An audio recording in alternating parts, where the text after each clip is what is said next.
세상 너와는 있잖니. 반갑습니다. 부동산 경매 켜보가 고수배기 78번째 방송을 시작합니다. 명쾌 이강사님 나와주셨네요. 안녕하세요, 이태섭입니다. 저는 6회 김명숙입니다. 어떻게 지냈어요? 그냥 삶은 가지 아세요? 쭉 늘어져가지고. 아유, 참. 이 더위에 축 늘어지는 걸 이해하는데, 온이올 소브랄 늘어지듯이 쭉쭉 늘어지는 걸 이해하는데, 삶은 가지? 팔팔해질 가능성이 아예 없는. 왜 그래. 우리도 쨍하고 해뜰 날이 올 거야. 이미 나이가 들어가지고. 희망을 가져. Boys be ambitious. 보이가 아니야. 씨. 지금 보이에서 거일쯤으로 반쯤 넘어갔어. 여성 호르몬이 많이 나와서. 여성 호르몬. 드라마보다 막 울고 막 눈물 드라마보다 막 찔찔. 눈물 나고 막. 자꾸 가슴 나오고 막.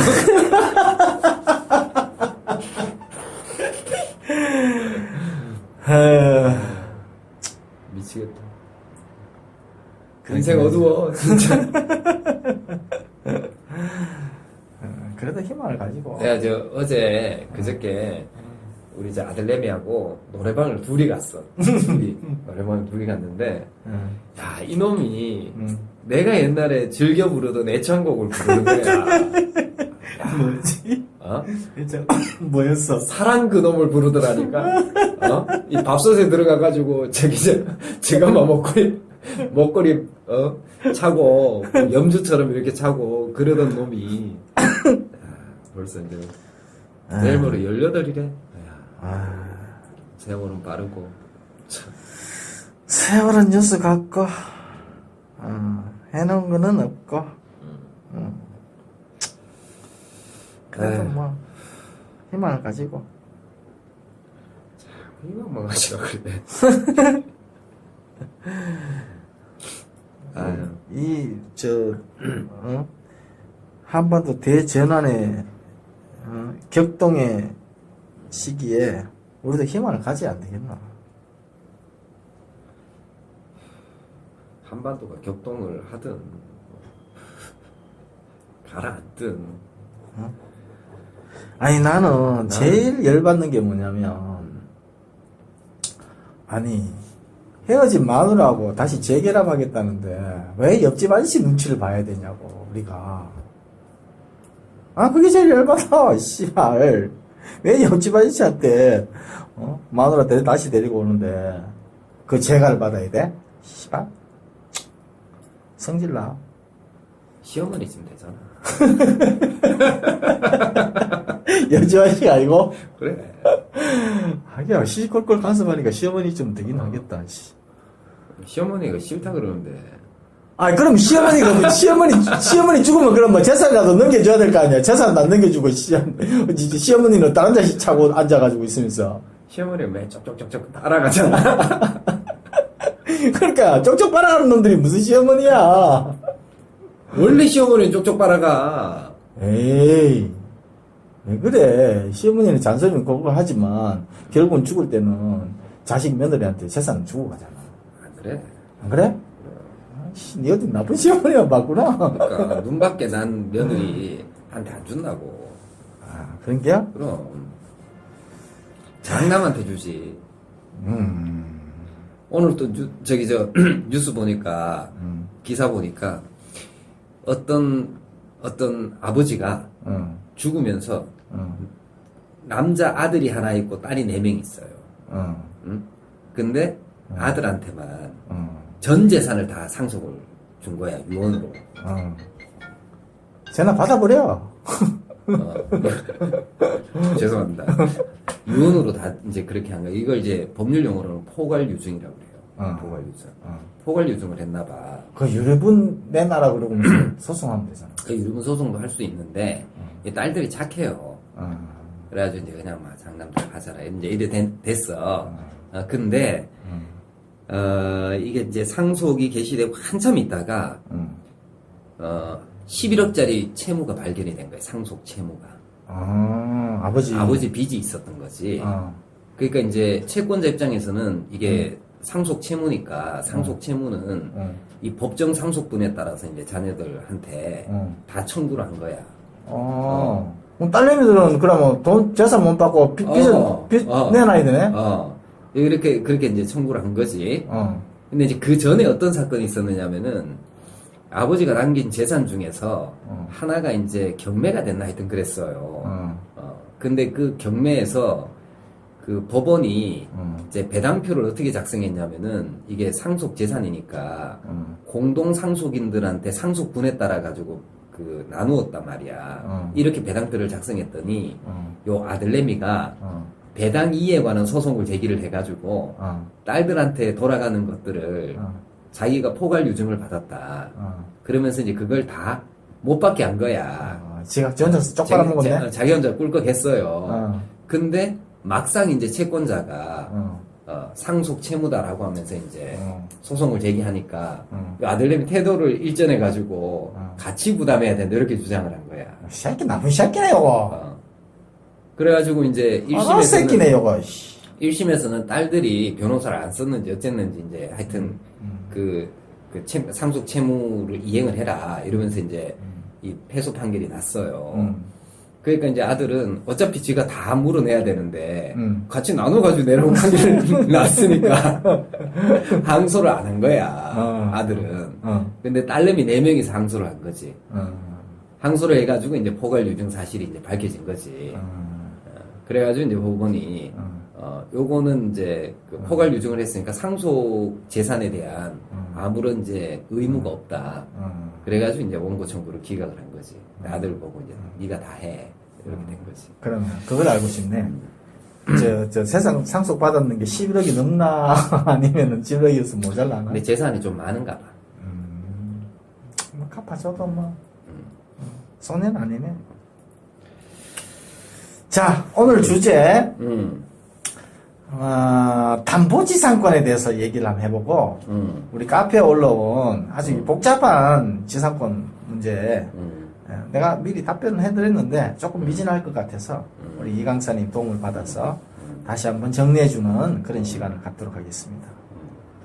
지상권 중에서 우리 흔히 보다 보면 은행에서 저당권을 설정해 놓고 그 밑에 같은 날짜에 지상권 이래가 설정해 놨단 말이야. 그래서 모르는 사람들은 이거 지상권 이거 부담을 인수해야 되는 거 아닌가. 그래서 들어가야 되나 말아야 되나 이렇게 걱정하는 분들이 있는데 그 걱정을 일시에 해소시켜 줄 수 있는 우리 명쾌 이 강사님의 답변을 요청드립니다. 어떻게 생각하십니까? 그 부분 담보지상권. 이제 담보지상권은 그러니까 담보 물권이 가지고 있는, 그러니까 담보 물권은 뭐 저당권이라든지 가등기 담보권이라든지 이런 것들이 있어요. 그러니까 이제 이 담보권들은 그 부동산을 사용 수익하는 권리는 아니다 말이야.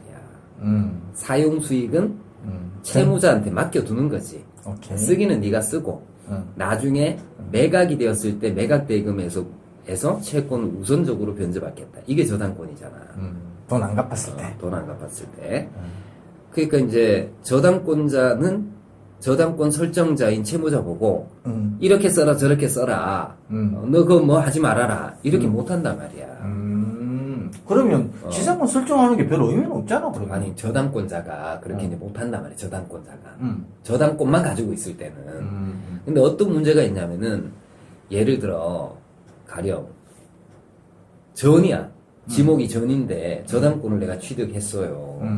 근데 이 전을 대지로 바꾸면서 전의 일부를 그 옆필지를 대지로 바꾸면서 이 저당권이 설정된 이 전을 도로 부지로 내놔갖고 도로 포장을 해버리는 거야. 그러면 가격이 어떻게 되겠어? 확 떨어져 버린다고. 이거는 이제 저당권자 입장에서 보면은 담보 가치가 하염없이 추락해 버리는 결과가 되는 거지. 도로로 내주면 땅값은 조금 올라가지 않을까? 근데 저당권이 설정되지 않은 옆 땅값이 올라가는 거야. 그러니까 필지가 두 필지가 있는데 한 필지는 대지로 바꿔가지고 개발을 하려고 해. 그랬더니 이제 관할 관청에서 이 개발하려면은 도로 내놔야 된다. 도로가 있어야 되지. 그러니까 옆 필지 그거를 도로 부지로 내놓는 거지. 저당권 설정된 그 토지를. 오케이. 그 저당권 입장에서는 그 내다봐야 나가는 거지. 메다바이 좋아. 골 때리잖아 이거. 오케이, 예를 오케이. 들어 시가가 1억이라고 생각을 하고 7천만 원 대출을 해줬단 말이야. 근데 거기다 옹벽 설치하고 도로 깔아버리고 이러면은 가격이 2천만 원으로 떨어져. 그러겠네. 가치가 없어. 아랫번에 저기 저 도로 부지 낙찰 받아가지고. 서산 토지 그게 서산이 지목상 도예요. 지목상. 지목상 도인데 현황은 임야야. 현황은 임야고 실제 도로는 옆으로 나 있어요. 그래서 서산시청 건축과에 다 확인을 했어. 건축이 가능하냐. 가능하다라는 답변을 듣고 낙찰을 받았다고.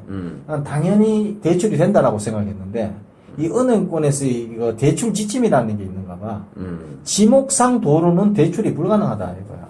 그래서 지금 생공 다 내놓고 지금 잔금을 치러야 되는 그런 상황이 그치. 왔어요. 그러니까 멀쩡한 전이 도로로 바뀌면서 담보 가치가 하락이 될 수 있다고. 자, 이때 저당권자가 어떤 조치를 취할 수 있을까? 아무 행위도 하지 마라. 뭐 이런 거. 근데 그렇게 해야 되는데, 이 저당권만 가지고 하지 말아라 이렇게 청구하기가 쉽지가 않은 거야. 왜냐하면 저당권은 저당 목적물을 사용 수익하고 이렇게 용익하고 이런 권리가 아니다 말이지. 그치? 그리고 정상적으로 토지를 활용하는 과정에서 토지 가치가 하락이 됐다고 해서 그거 하지 말아라 라고 얘기할 수도 없는 거다 말이에요. 그러니까 이제 담보 가치가 부당하게 하락될 위험성이 항상 있어요. 저당권 입장에서 토지 저당권 같은 경우에는. 그래서 이제 이걸 막으려고 저당권의 담보 가치 하락을 막기 위해 가지고 거기다 지상권을 딱 설정해 버리면 그러면 토지 소유자가 지상권이 설정이 되어져 있는데 지 마음대로 용도 변경해가지고 도로로 만든다? 불가능한 거야. 그러니까 이제 그런 거를 할 때 담보지상권이 아주 힘을 발휘할 수가 있는 거지. 뭐 굳이 도로로 안 내주더라도 무슨 파가지고 뭐 저수지를 만든다든지. 그렇지. 수로를 만든다든지. 특히 지상에 건물을 지어버리게 되면은 물론 그 건물 유지를 위한 법정지상권은 인정이 안 돼요. 그렇지만 경매 절차에서 매수 희망자를 줄이게 된다고. 그러게 돼 있지. 그러니까 이게 그 가격이 떨어지게 돼. 그러니까 이제 이런 것들을 막기 위해 가지고 설정하는 지상권을 담보지상권이라고 해요. 그러니까 담보지상권은 사실은 실제 쓰겠다. 이런 차원에서 이제 지상권을 설정하는 게 아니라 저당권이 가지는 담보 가치가 부당하게 하락되는 상황에서 그걸 부당하게 하락하는 행위를 못하게 만들겠다. 라는 차원에서 이제 설정하는 지상권을 담보지상권이라고 얘기를 합니다. 근데 이제 중요한 거는 경매 우리 입찰 참가자들이 이 지상권 그 담보지상권은 언제든지 그 채무만 변제하면 없어지는 건지 은행에서 나쁜 마음 먹고 나 이 지상권 이건 저당권은 네 돈 갚았으니까 해제해 주겠는데 지상권 이건 어차피 설정되는 거 난 못 해주겠다라고 버티면 어떻게 될까? 그게 이제 참 애매한 문제인데 원래 이제 우선은 지상권 설정 등기가 돼 있어요. 근데 그 지상권이 담보 지상권인지 아닌지를 판단하기도 쉽지가 않아요. 담보 목적이다라는 취지가 기재가 안 된다고. 지상권 설정 등기에 등기 사항이 아니야 그게. 이게 지상권 등기를 그냥 저당권의 담보 가치 유지를 위한 목적으로 전용하는 것이기 때문에 말하자면 제도 목적 외로 쓰는 거야 지상권을. 그러니까 이게 담보 지상권인지 아닌지는 추측만 가능하지 확실하게 장담을 할 수가 없는 거야. 그럼 뭐 가지고 추측하느냐? 접수일자를 봐야지. 같은 날 저당권하고 같이 접수되었다 그러면 그러면 이제 담보지상권이고 그 다음에 이제 저당권자하고 지상권자가 같냐 다르냐 이것도 이제 하나의 고려 요소가 될 수가 있어요. 그럼 이제 담보지상권의 가치를 확실하게 높이려고 은행에서 지상권 먼저 설정하고 한 2달 있다 저당권 설정하고 이럴 수도 있잖아. 음. 그럴 위험성도 있어요. 음. 그러니까 접수일자만 가지고는 담보지상권인지 아닌지를 파악할 수가 없어. 지상권자하고 저당권자가 같은지 여부도 찾아라. 지상권자하고 저당권자가 같은지. 지금 우리 조금 이따 우리 제 질문에서 답을 해야 되는데 여기에서도 보면 토지등기부에 2005년 2월 3일 날 접수번호 8796호로 지상권 설정 계약이 되어져 있어요. 근데 지상권자가 영운, 용암, 새마을 금고 이렇게 돼 있어. 그리고 지료는 무료야. 지료는 무료. 그 다음에 순위번호 4번에 2005년 8월 26일자 접수번호 62,880호로 근저당권 설정 등기가 되었어요. 근데 채권자가 누구냐면은 영운, 용암, 새마을금고 이렇게 돼 있어요. 그럼 지상권 설정이 되고 난 다음에 저당권이 설정이 될 때까지 거의 6개월 정도가 지나가지고 저당권이 설정이 됐단 말이에요. 희한하잖아. 왜 근데 그랬을까? 근데 지상권자하고 저당권자가 똑같아요. 근데 순위번호를 더 이렇게 앞쪽 순위에다가 지상권 설정 등기를 해놨다고. 자, 근데 이거를 우리 이제 법원은 담보지상권으로 본 거야. 그래서 임의경매로 인한 매각으로 이게 이제 없어지는 것으로 이렇게 이제 했단 말이지. 그러면 법원은 뭐야, 지상권, 그러니까 저당권자의 동의 없이도 법원에서 무슨 직권으로 말소가 되나? 그 지상권이? 그러진 않을 거 아니야. 뭐, 지상권자의 무슨 서류가 들어가야 해제해도 좋다라고 하는 무슨 서류가 들어가야 해제가 안 되지 않을까? 이거 내가 좀 착각했네. 네? 앞쪽에 1번 근저당권이 있네. 아, 그래? 1번 근저당권이 보니까 8,795호. 같이 했나? 지상권이 8,796호. 아, 근데 그러면 담보지상권이 맞네. 같이 하고 또 한 번 또 건지당권 변경하면서 또 지상권 또 설정하고 그랬구나. 어쨌거나 하여튼 접수가 이제 동시에 이렇게 신청이 됐느냐. 일반적으로는 저당권 설정 등기를 먼저 하고 지상권 등기를 나중에 한다. 근데 이제 이 접수만 가지고 따지는 것은 조금 곤란하다. 그 실제 목적이 어떤 거냐라는 것을 가지고 이제 따져봐야 된다. 그리고 이제 담보지상권의 경우에는 저당권이 소멸하면은 담보지상권의 목적이 없어져 버려요. 그러니까 저당권이 소멸하면은 담보지상권은 등기가 말소되지 않아도 지상권은 당연히 소멸하는 것으로 판례가 그렇게 보고 있어요. 그래서 이제 그 은행이 담보지상권 설정해 놓고 저당권은 말소가 됐는데 지상권 말소를 못 해주겠다 라고 하면 지상권 말소 등기 청구 소송 제기하면 당연히 이기고 그 다음에 이제 말소 안 하고 버티는 것은 일종의 불법 행위를 또 구성할 수가 있거든요. 불법 행위로 내가 어디 대출 받으려고 했는데 못 받았다. 그래가지고 거기에 대한 또 손해배상까지 청구해가지고 돈 내놔 이 새끼들. 손해를 증명하기는 매우 어렵겠지만. 오케이. 그런 게 이제 담보지상권이. 자, 우리 청취자분들 이해가 되셨나요?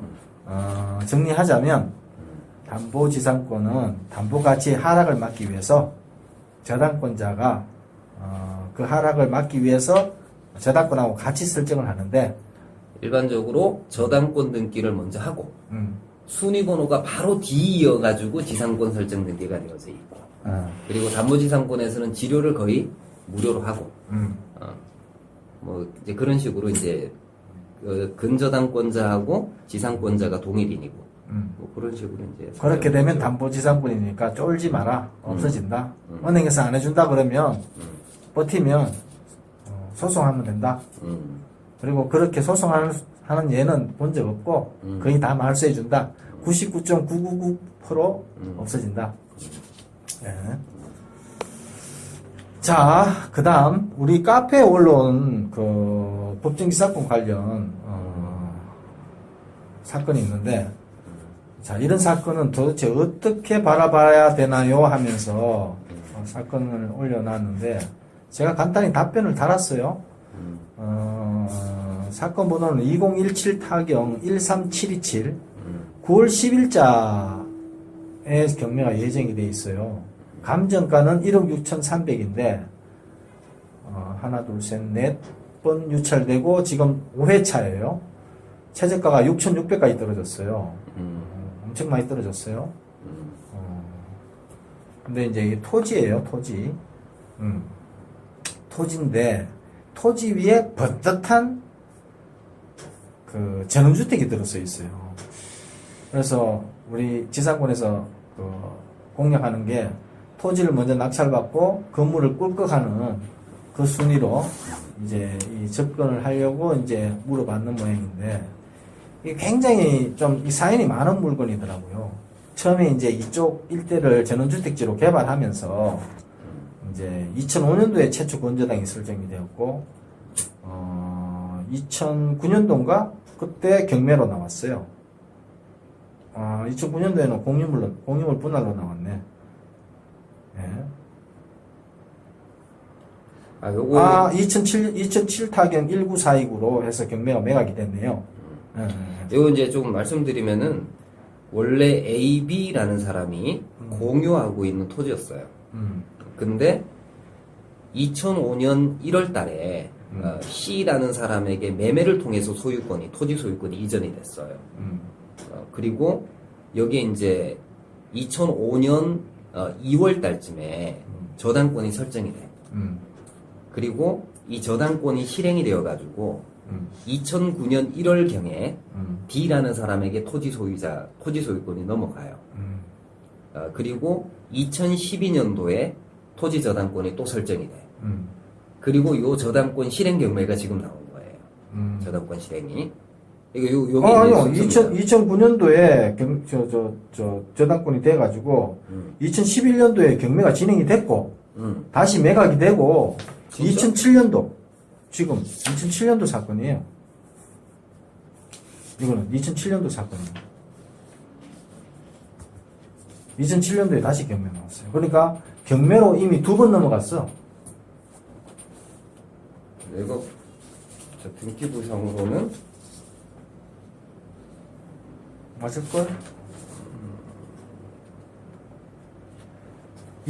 2011년도에 이미 경매를 진행한 사람은 저당권자는 김환기라는 사람이고 2011 타경 15387 그래가지고 그게 얼마에 낙찰됐냐면 낙찰이 6,560만원 감정가의 43.75%에 낙찰이 됐다가 5번이 있구나.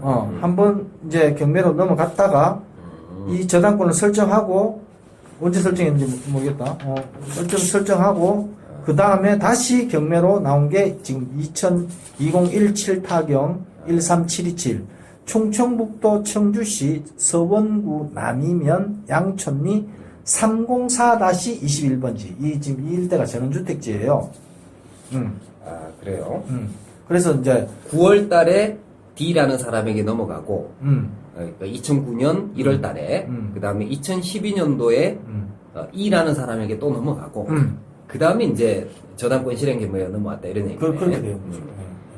그러니까 이제 다시 한번 정리를 하면 최초에 A, B가 공유하고 있는 토지였는데 C라는 사람에게 매매를 통해 가지고 2005년도에 소유권이 이전이 되고 그 다음 2005년 2월 달에 저당권이 설정이 돼 가지고 그 다음에 이제 저당권이 실행이 되어 가지고 2009년도에 D라는 사람에게 소유권이 이전이 되고 그렇죠. 그 다음에 2012년도에 또다시 이제 임의 경매를 통해 가지고 E라는 사람에게 소유권이 넘어가고 그 다음에 이제 근저당권이 설정이 되고 다시 이제 경매로 나온 2017년도 사건. 2017년도에 이제 벌어진 사건이에요. 자, 근데 우리가 여기서는 이제 요 토지상에 번듯한 건물이 하나 있어요. 이 건물 유지를 위한 법정 상권이 인정이 되느냐? 이게 이제 관건이죠. 질문자의 관건이에요. 맞아요. 그래서 이제 우리가 이제 쭉 확인을 해보니까 사실은 이거 어디 가면 확인할 수 있어요? 수원에 있는 국토지리정보원. 국토지리정보원에 가가지고 항공사진 한번 볼 필요는 있습니다. 제가 이제 다음으로 보니까 2008년도에는 건물이 있었던 걸로 보여요. 2008년도에. 그러니까 그 위성지도로 보니까 보이는데 제일 중요한 거는 2005년도에 있었는가 없었는가가 중요해요. 2005년도, 2008년부터는 이렇게 검색이 되는데 다음에서 2008년 이전에는 검색이 안 돼. 근데 아까 이제 제가 AB에서 C에게로 소유권이 2005년도 1월 달에 넘어갔단 말이야. 그리고 2005년 2월 달에, 2005년 2월 달에 그 토지에 저당권이 설정이 되고 저당권 담보가치 확보를 위한 지상권도 설정이 되고. 그렇죠. 근데 이 저당권자가 누구냐면은 새마을금고예요. 근데 이제 이 새마을금고가 저당권을 설정을 할 당시에 지상권까지 설정을 한 것으로 봐가지고는 이 토지는 건물이 없는 토지였을 거예요. 그렇게 추측이 가능하다. 그렇게 추측이 가능해. 건물이 없는 토지에 그러니까 지상권까지 설정을 하는 거예요. 그렇다면 그거는 최초의 경매로 낙찰받은 2009년도 경매는 자, 그러면 법정상 성립 안 된다. 그러면 2008년도에는 무조건 건물이 있으니까 확인이 가능하니까 그럼 이 건물은 누가 지었을 것이냐 C가 지었을 가능성이 매우 높아요. C가 소유자니까. 그렇죠. 그죠? C가 지었다면은 손은영이라는 사람.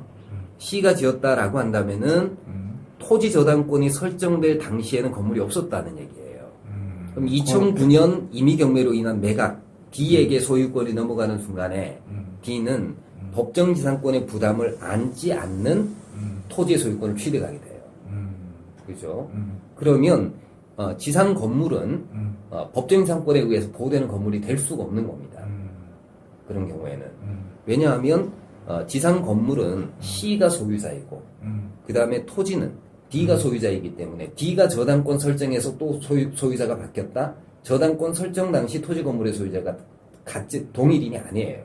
법정지상권이 안 되는 것이고 E에게 넘어와가지고 E가 저당권 설정했다. 역시 건물은 C가 여전히 소유하고 있는 건물이기 때문에 토지 건물의 소유자가 동일하지 않으니 법정지상권이 인정이 되지는 않을 겁니다.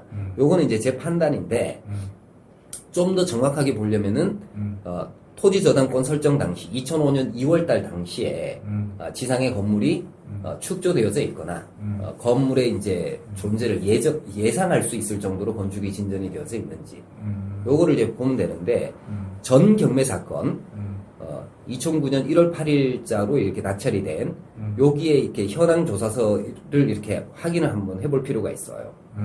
요때 당시에 이제 건물이 어느 정도가 있었는지 사진을 보면 되겠죠. 그건 제가 확인해 보니까 건물이 집담한 건물이 있더라고요. 그치. 집담한 건물이라고 한다면은 그러면 2005년 2월 달에는 건물이 없었다고 봐야 되겠지. 그래서 저도 관건은 2005년도 최초 건조당 설정 당시에 건물이 있었느냐 없었느냐 이게 관건이라고 얘기를 했고 나는 아마 있었을 것 같다라고 해서 있었으면은 법정지상권이 성립하는 거고 그때 당시에 그 없었으면은 법정지상권이 성립하지 않는 거고. 아유. 그 2009년도 1월 8일 날 매각에 의해 가지고 넘어갔으면 이제 한 2008년 근방일 거란 말이야. 건물이 짓기 시작된 게. 근데 그 C가 토지 저당권 설정할 때가 2005년도예요. 그렇죠. 그 2005년도에 건축공사가 개시가 되었다 이렇게 보기는 어렵다고. 3년 전인데. 그러니까 내가 봤을 때는 건물이 없어요. 대부분 그런 경우가 많죠. 그렇지. 실제로는 왜냐하면 토지 담보로 대출을 받아가지고 그렇지. 건물을 이제 올리는 거니까. 그 과정에서 이제 부도가 나가지고 이제 경매 넘어간 거단 말이지. 요게 왜 그렇게 판단할 수 있는 또 다른 자료가 뭐냐면은 이 C라는 사람이 토지 저당권을 설정할 때 이게 얼마를 대출을 받았느냐면은 6억 3천을 대출을 받았어요. 건물에 있는 토지 같으면 이렇게 대출이 되겠어요? 그렇게 본다. 토지 공동담보로 받은 건 아니고 다른 공동담보로 받았죠. 공동담보가 있긴 다른 토지를 아니 다른 공동담보 목록이 있으니까 공동담보를 이렇게 받긴 받았는데 건물이 있으면은 그렇게까지 대출을 안 해준다. 그렇지. 이렇게 본다 이거죠. 그리고 2005년도 2005년도 8월 달에도 채권 최고 1억 4천의 대출을 또 받아요. 그러니까 이제 건물이 없다고 봐야 돼요. 오케이. 건물이 이제 없는 토지이기 때문에 자. 이게 관습상 법정상 그러니까 366조의 법정상권은 안 된다 이렇게 보는 게 합리적인 판단인 거예요. 오케이. 그렇게 추측하는 게 합리적인 추론이고 그 다음에 또 한 가지 문제는 뭐냐면 이게 필지가 304- 양촌리 304-21번지예요. 21번지가 좀 크고 20번지는 좀 작은데 20번지하고 21번지에 걸쳐가지고 이 건물이 존재하고 있어요. 그래서 이 건물을 법정 성립이 안 되면 이 건물을 먹어야 뭐 얘기가 될 거 아니에요? 건물 값어치가 있으니까. 옆 토지 주인하고는 이게 어떻게 관계 설정을 해야 되고, 소유자의 분쟁이 생기는 건 어떻게 해야 될까? 이거는 풀 수 있어요. 어떻게? 자, 우선은, 자, 최악의 상태는 건물을 다 철거시킨다. 이게 최악의 상태예요. 그렇지. 법정 형사가 안 되니까. 근데 이 건물이 내 땅 위에 지어져 있기도 하지만 옆 토지 땅 소유자 위에도 지어져 있단 말이에요. 그렇죠. 그렇잖아. 그러면 자, 옆 토지 소유자도 철거하고 싶겠지. 아니면 같이 먹고 싶든지. 오케이. 협의가 얼마든지 가능하다. 아, 그 옆 토지 소유자하고 차라리 이걸 합치자. 토지를 합치고 이거 공유로 해서 매각을 해가지고 나눠 가지자. 근데 만약에 옆 토지 소유자가 건물 소유자하고 똑같다 하든지, 건물 소유자가 똑같으면 더 땡큐지. 왜? 철거 소송을 제기를 하면 되잖아. 건물 소유자는 옆 토지에 자기 그 토지 일부가 걸쳐져 있고 자기 건물이 있는데 자기 건물 철거당하는 걸 갖다가 거기 합의를 해줄 수 있을 거야. 아니 그러니까 옆 토지 소유자가 건물 소유자라고 한다면은 더 땡큐라니까. 그럼 왜? 왜 땡큐냐? 내 땅에 건물이 지어져 있어가지고 건물을 내 땅을 쓰고 있으니까 차임 상당의 부당이득금 반환 청구 소송을 제기할 수가 있겠지. 그러겠지. 그 다음에 건물에 관한 철거 청구권 보조를 위한 가처분을 걸어놔. 그래놓고 건물에다가 강제경비를 집어넣는 거지. 건물에다가. 근데 이 건물이 지금 이게 미등기 무허가라서 약간의 문제가 조금 있긴 한데요. 대위 등기 시키기가 대위 등기도 안 돼. 무허가니까. 그러면 토지에다가 또 그것도 할 수가 있어요. 토지에다가 이제 집행을 할 수도 있단 말이야. 그러니까 건물 소유자고 토지 소유자라고 한다면은 더 협의하기가 더 편하죠. 단 한 사람은 관련돼 있으니까 여러 사람 관련돼 있으니까. 그러니까 옆 토지 소유자가 이제 건물 소유자가 아닌 다른 사람일 때, 그럴 때는 이제 힘을 합쳐서 그래서 이 건물을 이제 우리가 먹자. 이렇게 하면 얼마든지 협의가 가능할 것 같고, 그 다음에 옆 토지 소유자가 건물 소유자다. 라고 하면 힘으로 밀어붙여가지고, 협의를 이제 끌어낼 수가 있을 것 같고. 근데 이제 문제는 이게 무허가라는 게 문제예요. 무허가이기 때문에 법적인 수단을 강구를 해가지고, 이걸 하기가 참 상당히 어렵습니다. 이게 집행을 위한 대위 등기 이런 것도 이제 안 된단 말이지, 무허가니까. 건축물 대장만 있으면 그 대위 등기를 시키면 되는데 대위 등기 시키기도 힘들 것 같고. 아니 대장은 미등기 건물일 경우에는 거의 대장은 안 만들어져 있겠죠.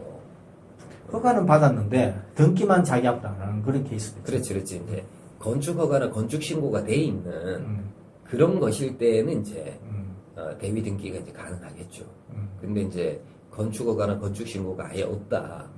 근데 이게 없는데도 이렇게 번듯하게 건물을 지을 수가 있을까 모르겠어요. 그러니까 나도 그게 의문이네요.